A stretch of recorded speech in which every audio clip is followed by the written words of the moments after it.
যা কল্পনার অতীত। অনেকেই জানে আমার কাছে টাকা নেই, কিন্তু আসলে যে আমার কত টাকা আছে আপনি নিজেও জানবেন না। কারণ বাংলাদেশ ব্যাংকও নাকি এটা হিসাব রাখতে পারে না বর্তমানে আমার যে টাকা।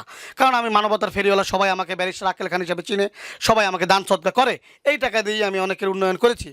বর্তমান দেশের যে প্রেক্ষাপট এবং কি পরিস্থিতি যেভাবে যাচ্ছে, যদি একটা কোনো দুর্যোগ মানে বুঝতেই পারতেছেন বর্তমানে যদি খারাপ একটা দিকে যায়, আমার অন্তত পাসপোর্ট করা আর কি। আপনাকে বলছি আর কি, সাধারণ জনগণের আমার প্রতি যদি কোনো রাগ বিদ্বেষ না রাখে, যদি আমাকে পালানোর সুযোগ দেয় আর কি।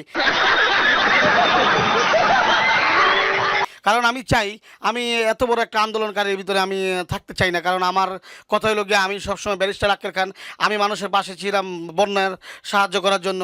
আমার বাবার 39টা গরু বিক্রি করে কিন্তু আমি অনেকের মাঠে হেল্প করেছি, এটা আপনি জানেন।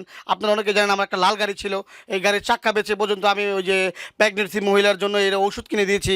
এবং আপনি আপনি আপনি আরও শুনলে অবাক হবেন, আমার এই ব্যারিস্টারির 39,000 টাকা